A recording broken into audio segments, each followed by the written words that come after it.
not happening. It looks so cute if I could just get it on. This used to fit me a lot better, but I don't want to get rid of it. Good thing I have a superpower and I can fix it. So today for Tricky Thursday, let's fix my bustier so I can actually wear it.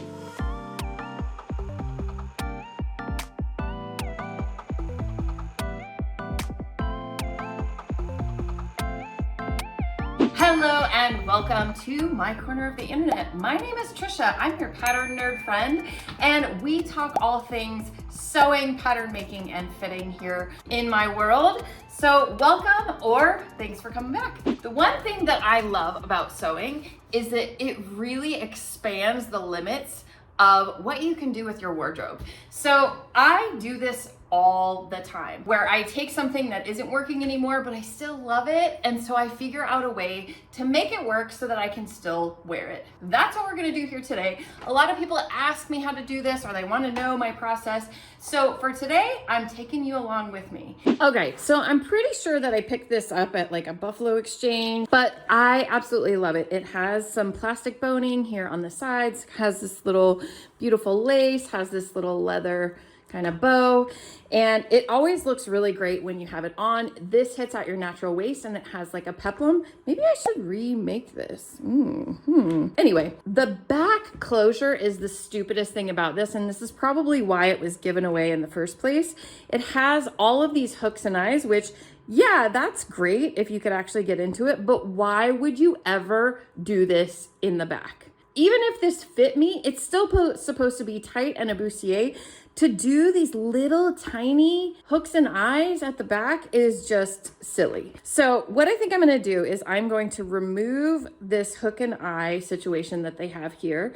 And I'm going to maybe add some grommets, some eyelets, so that I can do some lacing up the back. Now, to make it even more flexible, I think I wanna use an elastic cording. And so that I don't have to lace that all up, which is also annoying in the back, I think I'm gonna put a zipper going down the side so I can just zip, like put it on, keep the lacing looking cute in the back like it was intentional, and then unzip here in the back. So let's look around my shop to see what supplies I might have that I wanna use.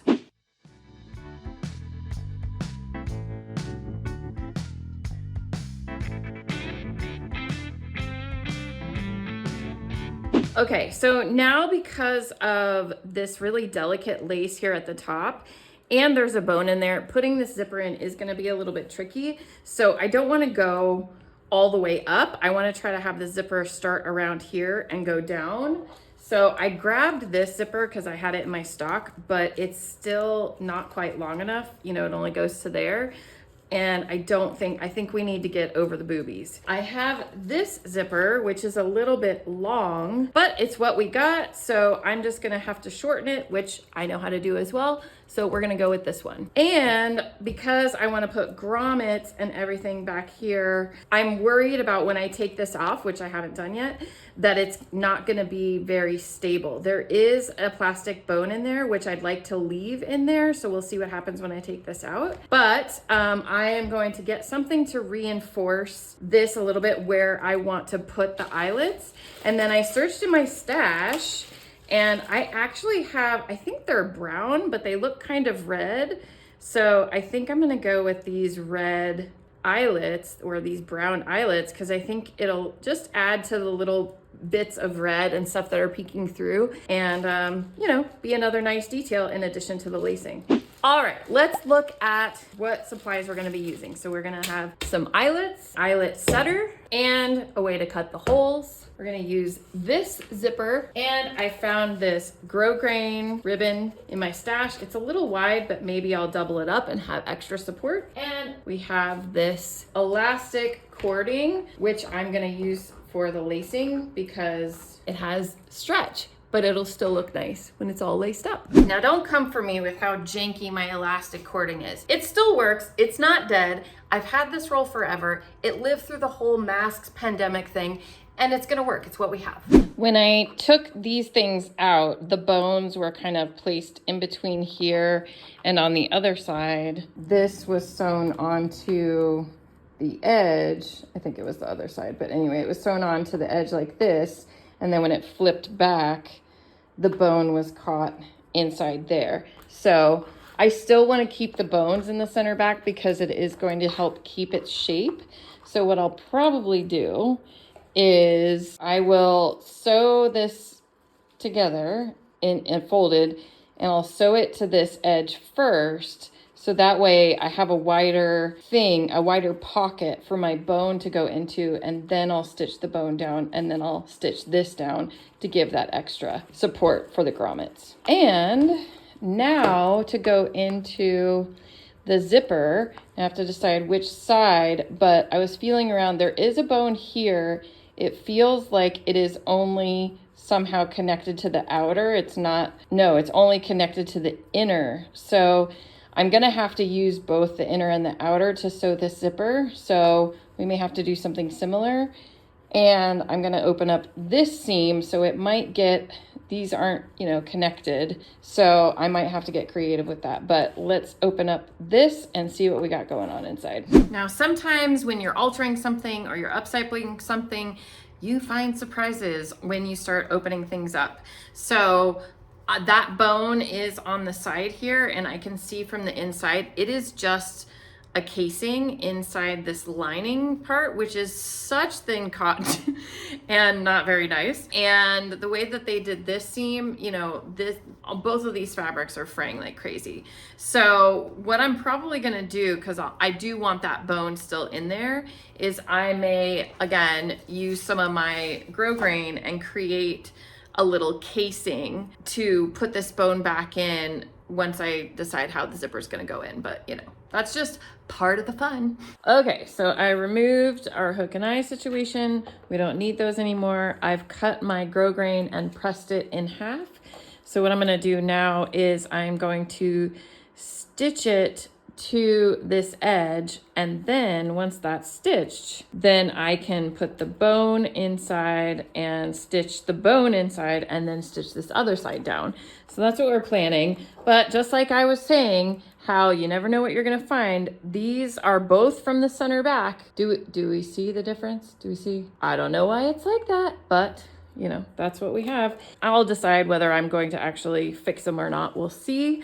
I did open up this side here, but I believe I'm gonna start with the grommets and then we'll get back to this. What I think I'm gonna do is, because of this seam, I'm going to sew this seam, the peplum seam, all the way to the body, so that it'll be a nice clean edge along the sides instead of having this seam allowance where the zipper is going to be. And I'll do that with this lining layer as well. And I do need to shorten my zipper. And I think what I'm going to do with this bone is I'm going to put the zipper in first, because that's going to be more of a pain in the butt. And I cut this to create a little casing for this bone that's going to go slightly more towards the back than the other side, but the zipper will also help give some stability. And we will just stitch through all layers, and I don't care that you're going to maybe see some stitching on the back side under my arm. We're going to roll with it because I'm trying to get this done. So I'm going to do my grosgrain to get my grommets ready, and we'll go from there.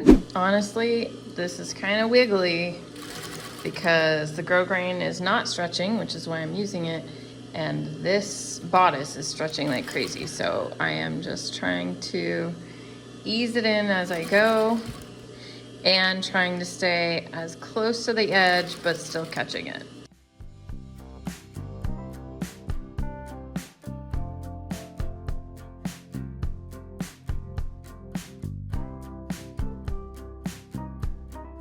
Now I'm gonna fold and put the bone back in where it was and follow along the same stitching line to get it back in there.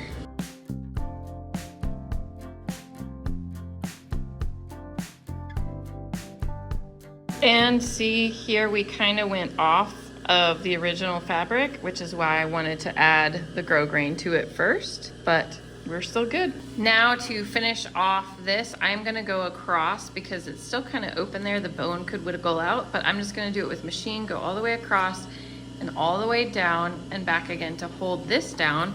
and then I'll have that reinforcement for my eyelets. All right, so I've got my bone back in, and you can kind of see the stitching where I'm gonna put, so that is gonna be the space where I'm gonna put my eyelets. And it looks a little nicer on the outside than it does on the inside, but the reinforcement is there, the bone is there, everything will now be functional. So now that we have our reinforcement and we've removed the hook and eyes, now I'm going to add the eyelets to the back. I need 2 more tools. We're gonna go with our chalk marking tool and our buttonhole extender.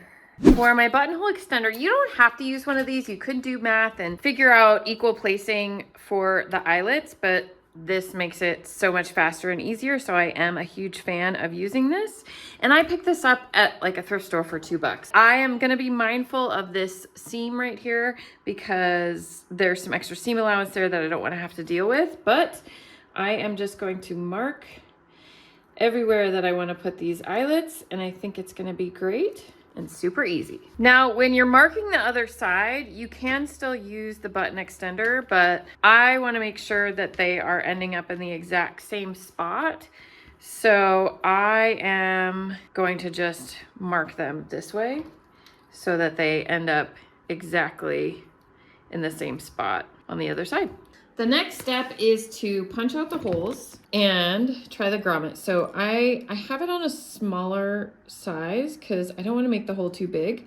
So I'm going to punch this out, just one, and see if I can get the eyelet in. All right, it took some wiggling, but I did get the eyelet in, and especially since I'm using eyelets, I don't want this hole to get too big and for this eyelet to pull through or pull out. So I opted to go for a smaller hole intentionally. And then how this works is now I've got this handy thing. You want the ring of this to be sitting on that ring there. So essentially you want the little post to go through the hole. And then when you clamp it,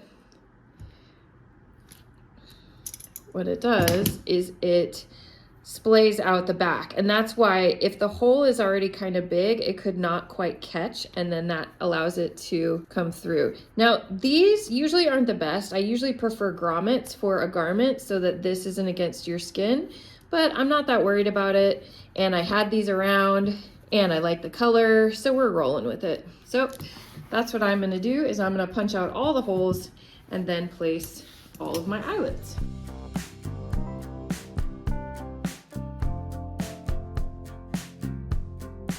Okay, there they are. Aren't they so pretty? And they're nicely lined up. Now, before I add the elastic lacing, I want to deal with the zipper. Now, because my zipper is a bit too long, we are going to make another video on how to shorten a metal zipper. So if you want to know this, stay tuned for next week or go watch my next video. But we're gonna shorten the zipper and then come back to this. Alrighty, here is our zipper.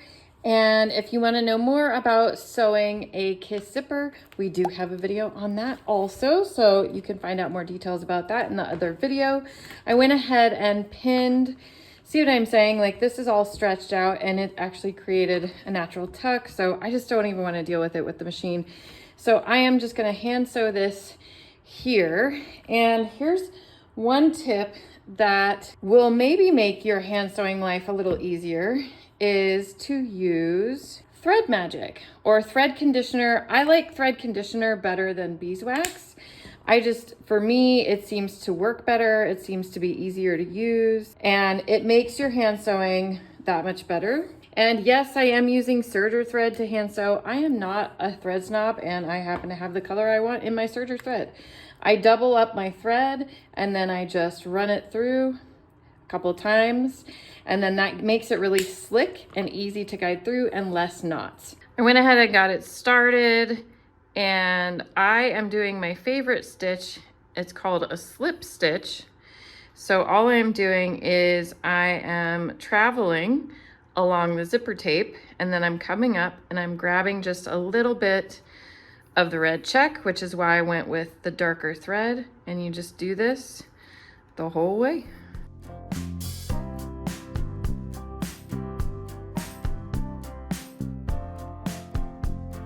Now that I've got that all stitched down, look how nice and pretty it looks. And it's not gonna get caught in the zipper, which is nice. Now the last thing to do is add this bone back in. So remember, I'm gonna use a little bit of that grosgrain, and I think what I wanna do is get the bone in there to start, and then I'm just going to stitch it all the way down, right? Just like that. Stitch it right in there, so that's where it's gonna stay, and I'm gonna go through all layers. All right, I got my bone back in. Yes, you can totally see it from the inside. And the outside, you can kind of see some stitching, but honestly, if anyone's looking that close, you have my permission to kick them. And notice how you can't really see the zipper. And it is there, making it easy to get on and off. Now, the last thing to do is set the lacings. And I wanna do a lacing with the elastic that I have, so I have some movement. And I'm thinking I wanna do the pattern where I have an X, an X, an X, and an X, so 4 X's. So that's the pattern I'm gonna do. I'm not gonna add any space in between because the elastic will give it some give. And I really, you know, I think it'll still fit fine. It wasn't so tight. It just was too tight to get on. So here we go. We're gonna do our X's. So I'm gonna go down this way, go this way, then go up this way, and up this way. So I'm just doing alternating X's. So see, I've got my little X going. Woo!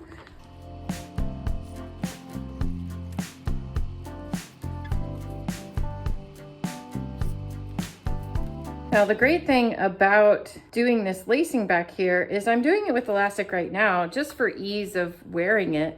But if later on I want to change this to be a fancy ribbon, maybe something in gold or red, I could totally very easily do that. And when I get to the bottom, like I don't want it to be tight, but even just like this, you know, it will open up if it needs to. It's not tight, but I'm gonna tighten it up a little bit. And then what I wanna do is I wanna tie a knot really close to the end here, and I'll cut off the elastic, but I'm gonna do a test fit before I cut off the extra bit in case I wanna let some more out. Now, since the whole point of doing all this was to make it easier to get on and off, I can't open it all the way now because I have it still attached at the top, but because I have the elastic in the back, should be able to get it on over my head. Let's see. Okay.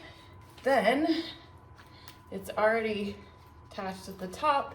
And then yeah, we do have this over here, but I can pull it because the elastic is gonna allow it to go. So normally I wouldn't have a dress on underneath this, but we're not trying to be rated R here on YouTube. Okay, look at that. Look how cute she is. And let's look in the back. What do we think? So yes, normally I wouldn't have a bra on, so the bust would fit a little bit better. I can breathe. It is still tight and holding me in like a bustier would. And I can get in and out of it by myself. I'm super excited. You never know what you're gonna get when you get inside doing an upcycle, doing an alteration. So you just have to kind of wing it sometimes. And the more you do, the better you're gonna get. But I'm very happy. I'm gonna wear this tomorrow. I really love this. Is it not just the cutest thing? Oh, I hope you like this. I hope you find some of the suggestions that I mentioned here helpful in maybe an upcycle that you're looking forward to doing. If you want to learn more about fitting, pattern making, and sewing, please subscribe to my channel and look down below. We have some fun links for some events coming up. We also have our free pattern masterclass, which is always great to just dip your toe, see if this my teaching style is for you. And until then, we will see you next time.